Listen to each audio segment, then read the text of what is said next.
nativism. All right? The ugly side is nativism. Can you guess what nativism is? It's anti-foreignism, right? It is the reaction to immigration.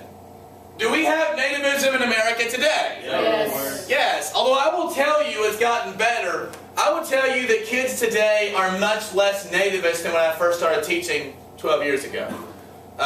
It's much less of an issue. One thing is because Mexican immigration has slowed down in the last couple of years because of the economy. So you're not, and I don't know if you know this, does President Obama do a good or bad job in terms of protecting the border? Does anyone know?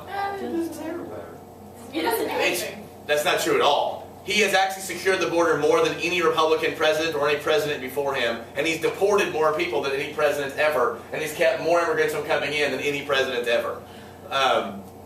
He didn't talk about it, but it's actually mathematically, if you don't believe me, look it up mathematically. So it's become less of an issue, right? The border isn't as ubiquitous, so you just don't flow into America as easily as you did before. But nativism is a real and ugly thing because they're not just, what are they attacking? What are nativists attacking when they're being nativist or anti-foreign? They're attacking like the entire identity of the people. Yeah, they're attacking their culture, right? What their culture represents. They're attacking oftentimes their religion. Oftentimes with Hispanics, they're attacking it's a racial issue too, right? Now, are there some people who don't like immigration because it's an issue with jobs and wages? Possibly. But usually the anti-immigration rhetoric tends to be a little bit more ugly than that. Especially in areas of relatively high poverty because people are competing, right, for jobs. In Anderson County, it sort of makes sense, right? You have a lot of rural workers and factory workers who are competing with Hispanic workers coming over. And I'll tell you that I was on the end that they hated. One summer, when I first got to college, I ran a temp service. And so the summers when I was teaching, I would help run a temp service for the office. And we had all these Americans who would come in, and we would give them jobs. They would go for one day, and they would never show up the second or third day. They wouldn't work. And then so a few Hispanics came in, Mexican immigrants came in, and we knew they were illegal immigrants. Everybody had to have a resident alien card to be allowed to work. Does anyone have a job in here? Do you remember having to show your I-9? You had to fill out an I-9 and show like identification, right? When you signed up, you did. If you don't remember that, you did.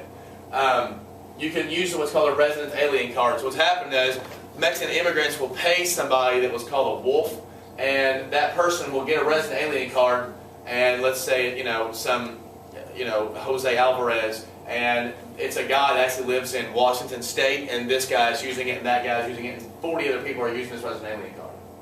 And so long as you had it back in the early 2000s, we didn't ask questions, right? And so what happened is we couldn't get any Americans to go to work when jobs were plentiful. So we'd ask a Hispanic person, all right, go to job. And all of a sudden they go to work, and the next thing we get a phone call. Usually when we get a phone call, it's, oh God, what has our temp guy done? Right, he's peed on the floor, or not showed up to work or something. They're like, this guy's awesome! Do you know anybody who works as hard as this guy? Next time the guy comes in the office, we're like, hey, do you have any friends that want a job? The next day, 5 people show up. We sign them all up. We know all of them are illegal, but they've got the right stuff, right? So it's not our business. Send them. No, they're all different. We check that. But yeah, they're all, what? This is all right. We're quadruplets.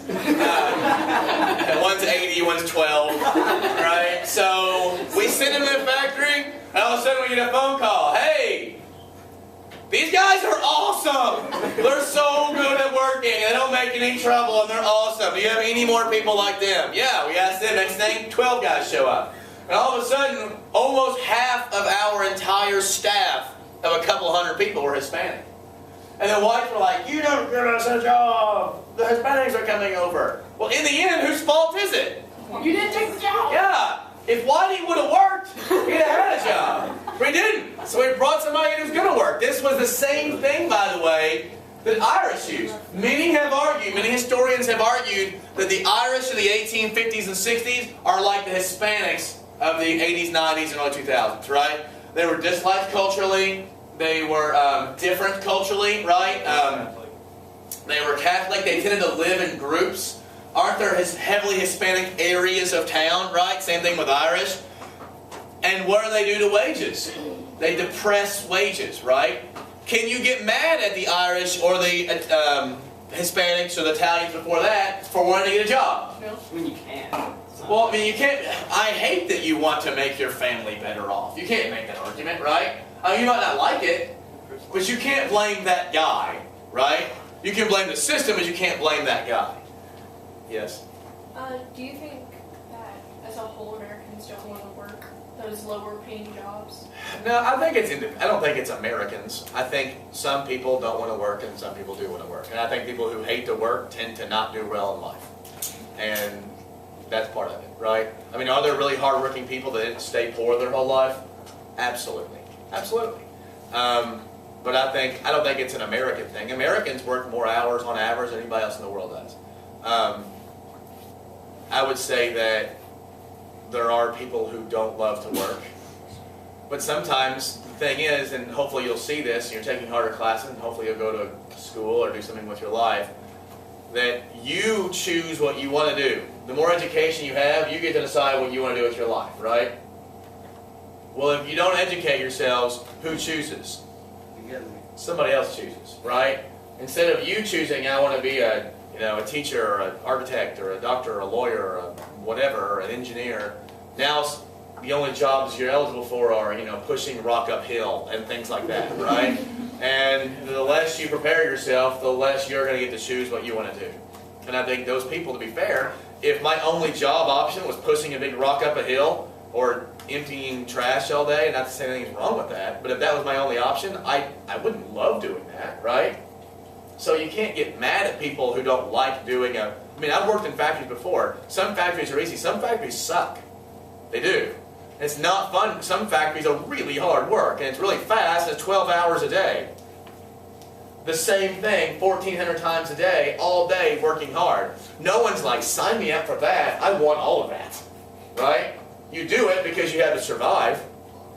So sometimes you can't get too mad at people for that, right? If you're like, hey, do you want to go do a really fun job and make okay money and make the world better? Or like, yeah, that sounds okay. Or you say, we want to pay you hardly anything for doing a job no one wants to do. Come on, right? No one wants to do that.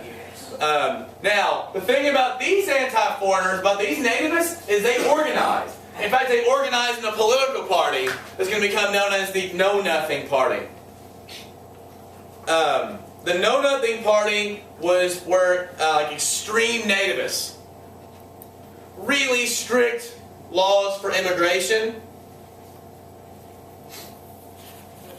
And this is what's called a reactionary party, right? They are reacting to what's going on.